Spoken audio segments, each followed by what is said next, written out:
Our next lecture is about numbering stations by Bakalov. Enjoy.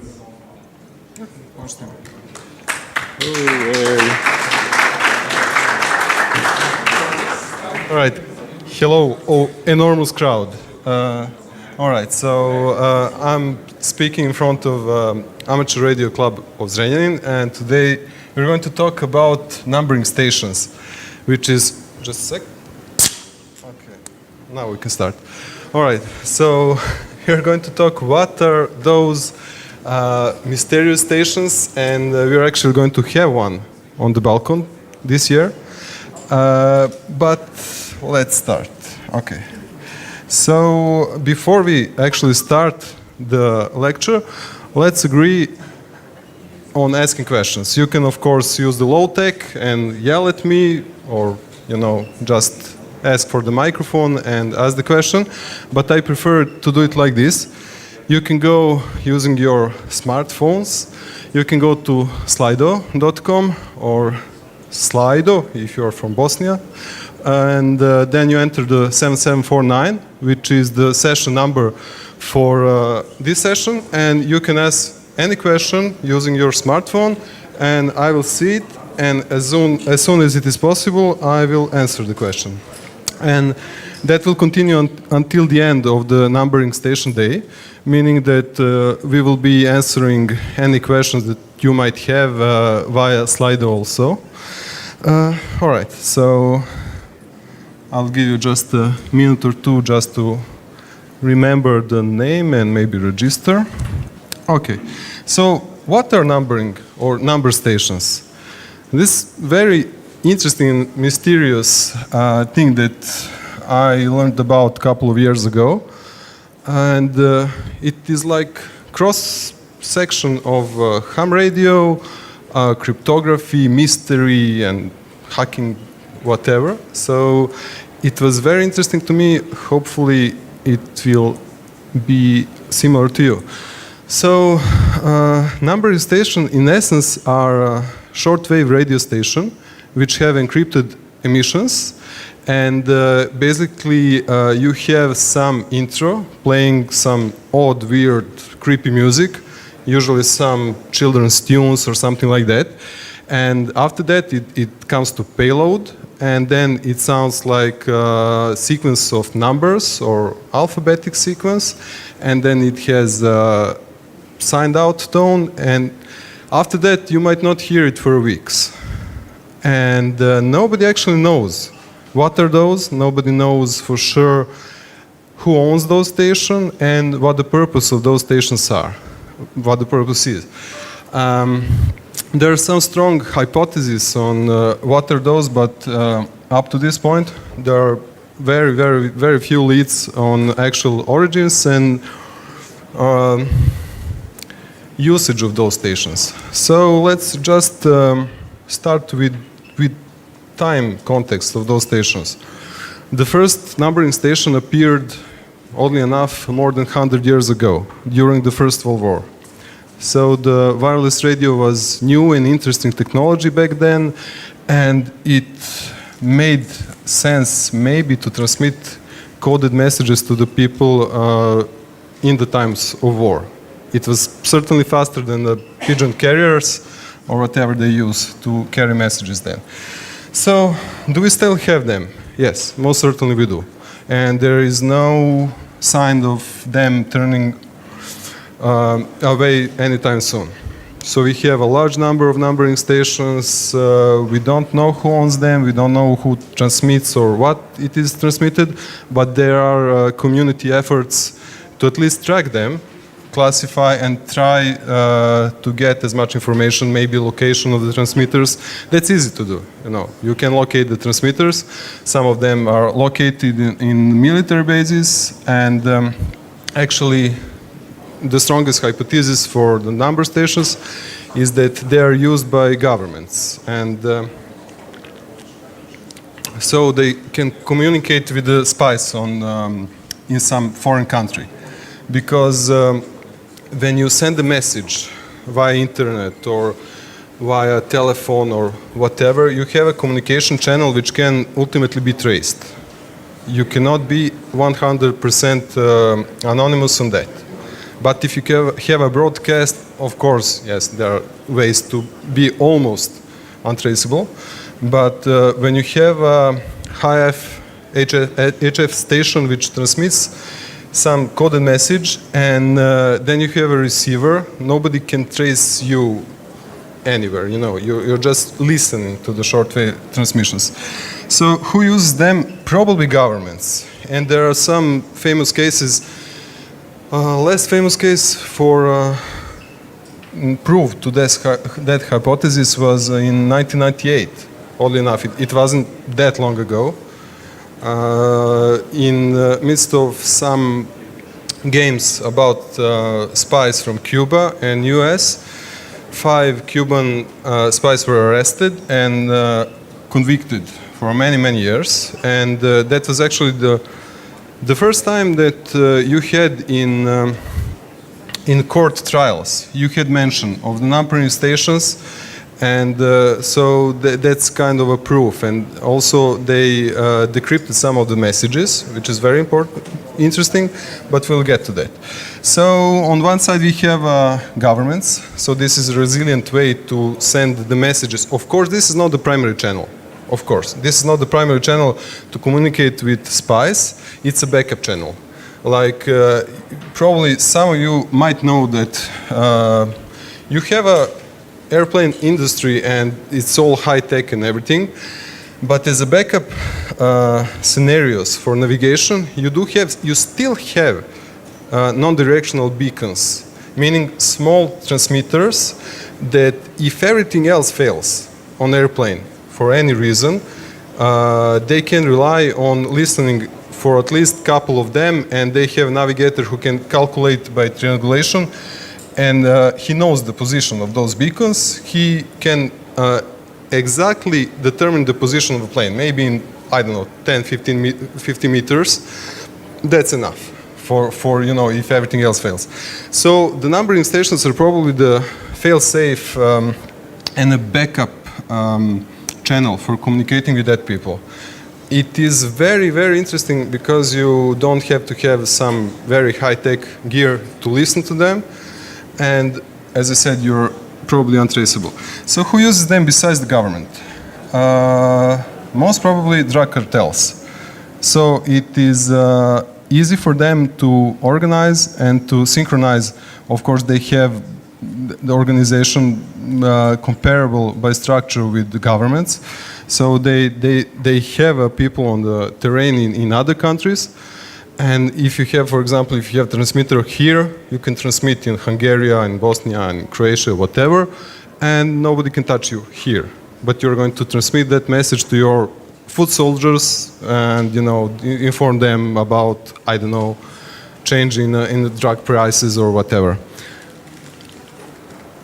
So this was during the First World War. So the technique was new and everything was new and interesting to them, so probably, you know, they figure out why not to use it. And let me try to show you how the typical numbering station sounds like. So this is just a description, and we're going to try to do it like this. All right.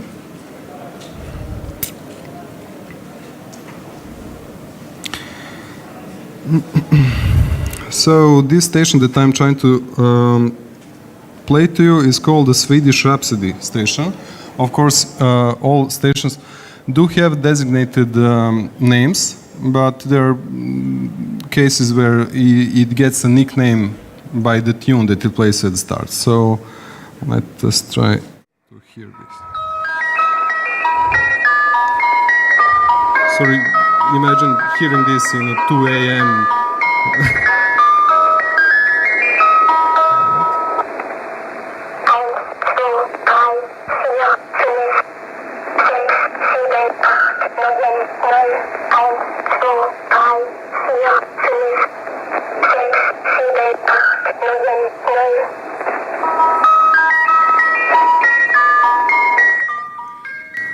All right, so that was one of the stations, the Swedish Rhapsody.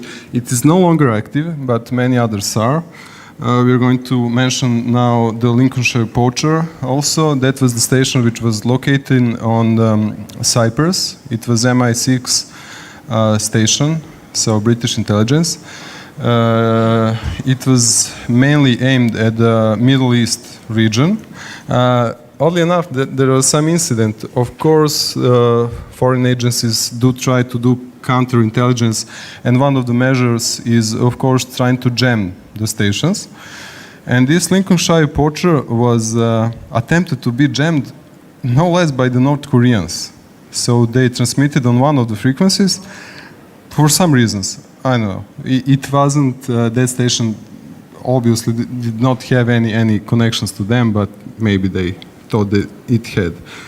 So if you want to hear those stations, what do you need? What kind of gears should you gather to try to listen to those stations? Well, fortunately enough, you don't need to have those. This will do.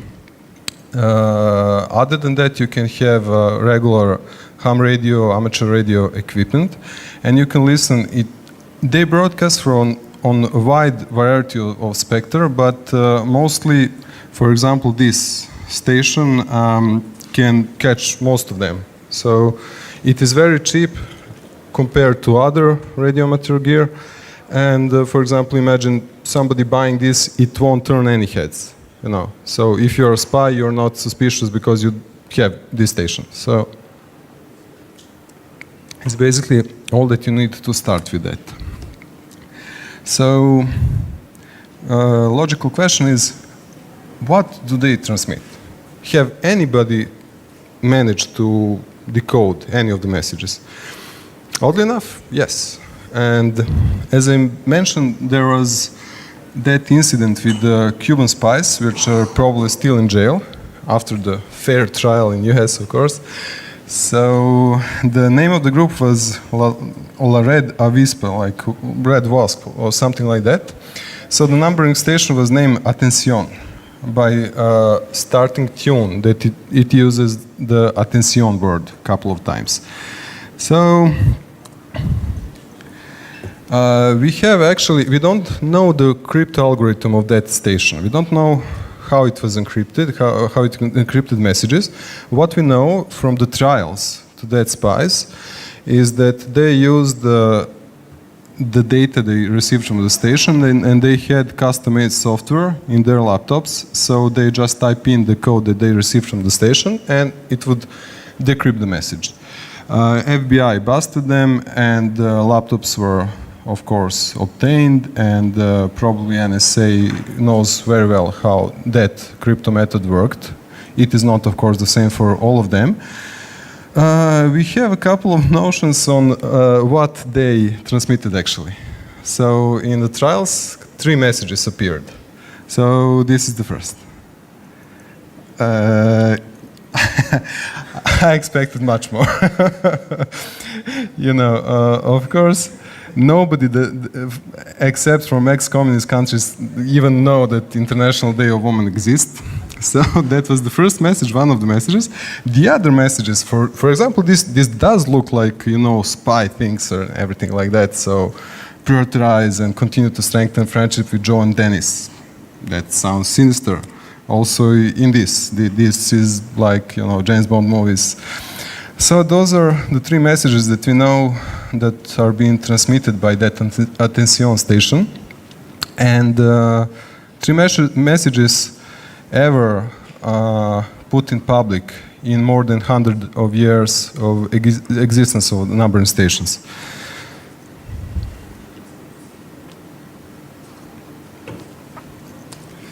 So what kind of encryption does it use?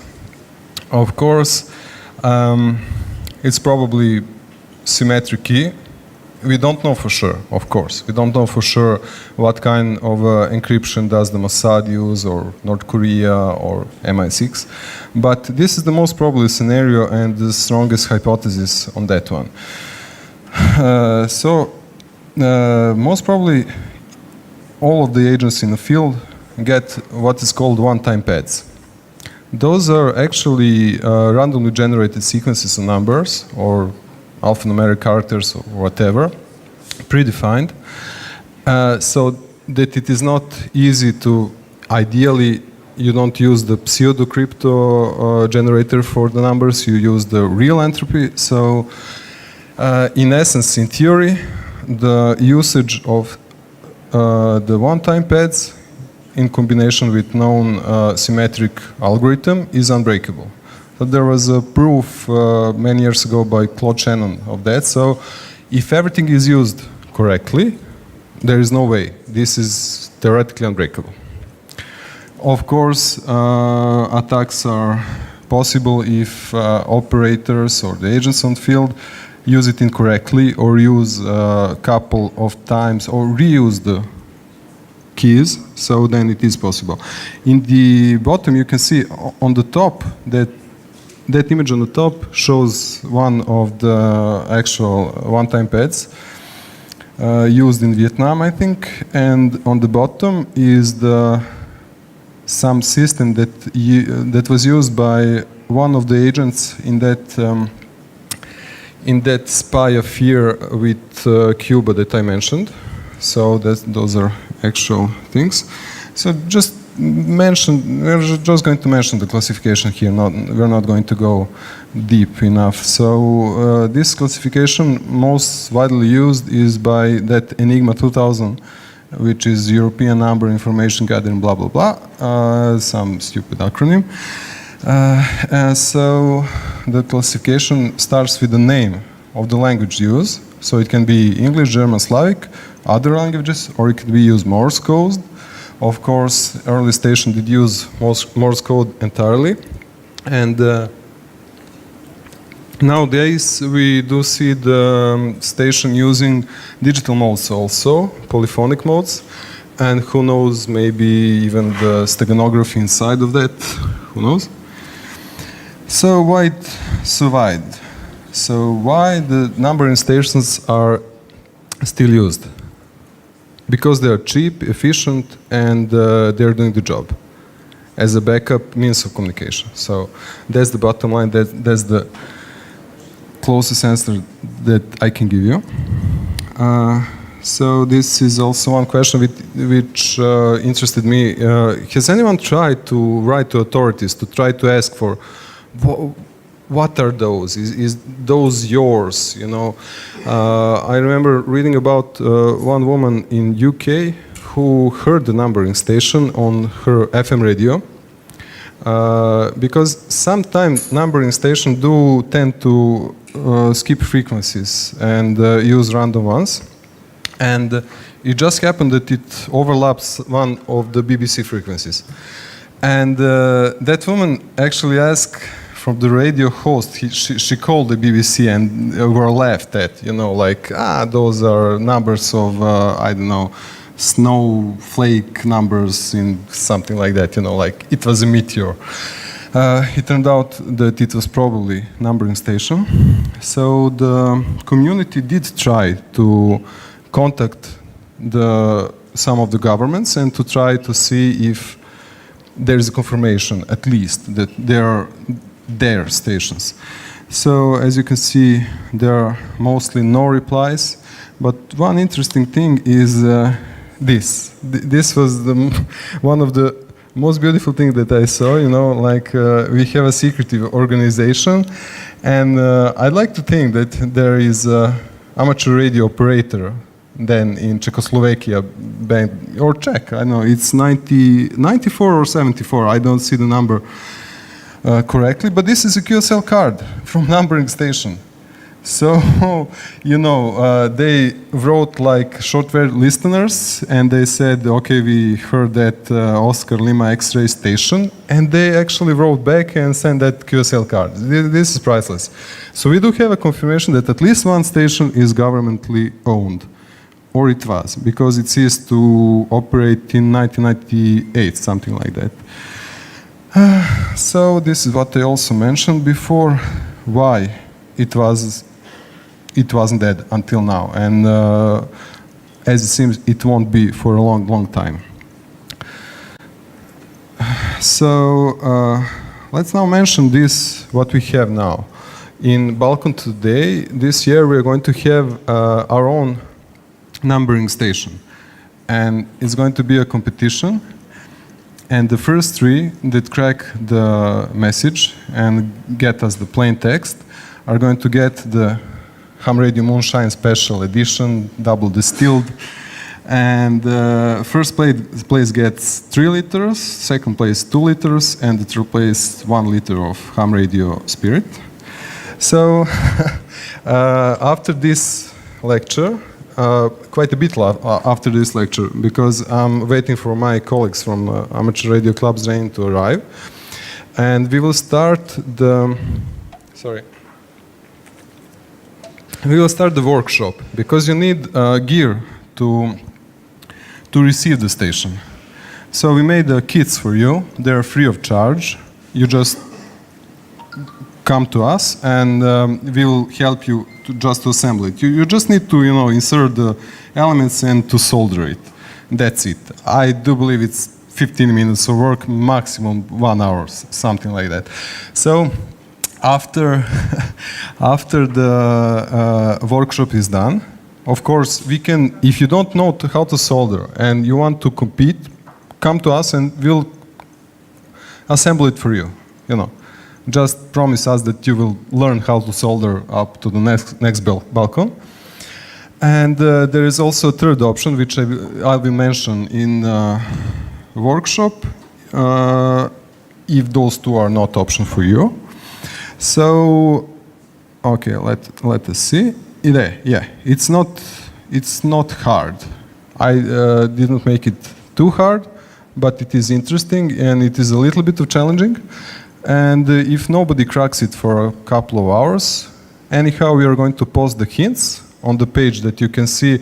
There are some stickers on the walls with QR codes and with text of this presentation. So I will post the hints on that page regularly, let's say, but regularly starting from when we finish the workshop. It will be like it starts at 8 p.m. It finishes around 9 p.m., say something like that. And the numbering station starts transmitting every 15 minutes. And in the meantime, it fills the void with some retro synth 80s music. So it will transmit up to the end of the BalCCon tomorrow.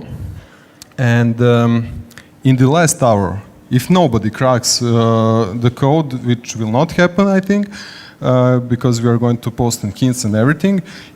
Just hour before the ending, we're going to post the entire algorithm and way to decrypt the message. So then it will be, if nobody decrypted up to then it is going to be a race. Just who decrypts the message first gets the booze. All right, so let us see. You're going to have to build the receiver with our help. It is not that hard. You're going to be right when you exit that door and up to the right. There are going to be a couple of tables, and Amateur Radio Club Zrenjanin is going to be there. Of course, we can talk about numbering stations, and we can talk about any ham radio related thematics. So those are the prices. And those are actually from our ham radio club. I said this at the beginning, but let me repeat. We are amateur radio club from Zrenjanin, which is city about 50 kilometers from Novi Sad, and we are welcoming, of course, all of the intelligent and inquisitive people, and we hope that at least some of you will maybe find interesting and start doing this. All right. So thank you, and I hope we will see at the workshop at 8 p.m. All right. Thanks. Thank you. I'm going to check the questions on Slido now, and if anyone want to ask any question, he can use this low-tech mic, or he can ask me, or she can ask me later on. So anyone? Let me check the Slido. Let's see. Just a sec.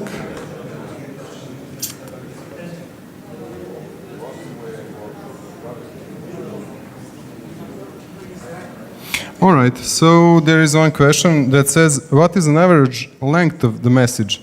The one you played sounded too short. Yes, you're right. I didn't want to bother you with the full extent of the message. It is lengthy. So one of the Russian spies said that he actually had to receive the message for one Soviet station for 1 hour, and to decipher it, he had to do another 3 hours of manual work. So yes, you're right. This is quite short, but this was maybe 10% of the message.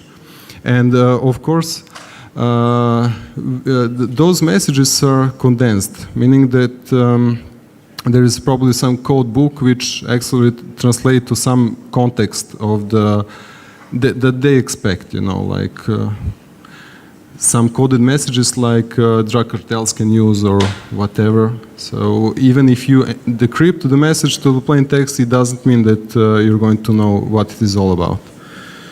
Yeah, all right. So I think that's the only question. Yes?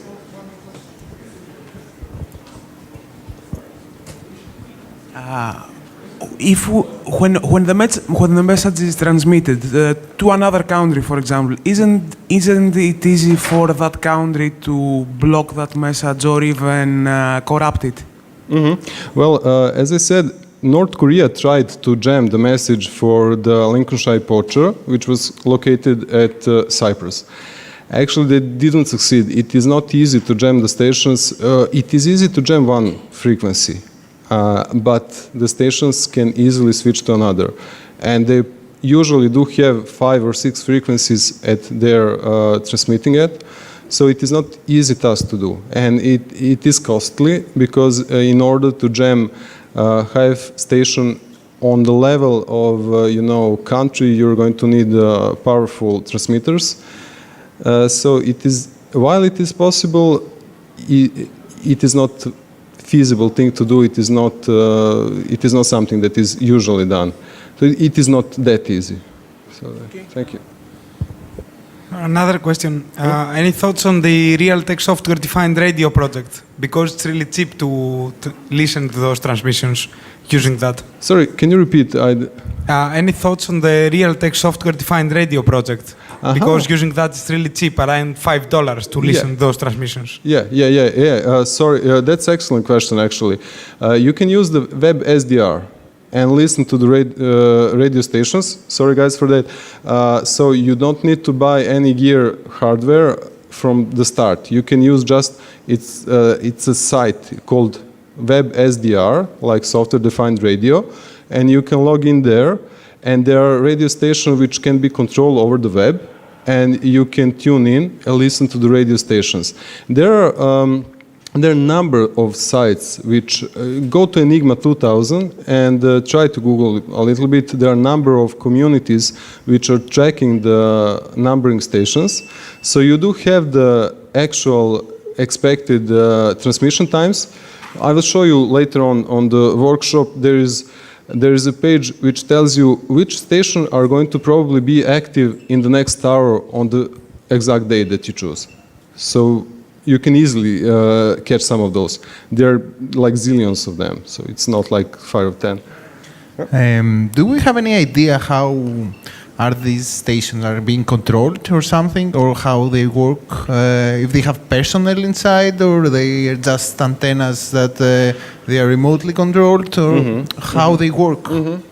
Well, there is, of course, as the technology changed over time, the operations did change. I remember that there are some hypotheses about some of the station in US, which was on some military base, and it was just small concrete building with the station inside of it and a mast and antenna in front.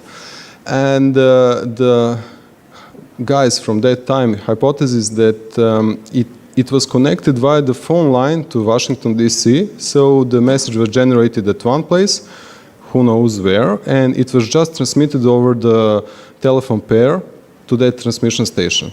They are most certainly using some kind of very complex software to generate the messages today. As we know that most serious players do have them. Russia have the numbering stations, US have the numbering stations, Mossad, and so those guys do have crypto academies, so we can expect that it's fairly high-end. All right, thank you again and see you on workshop.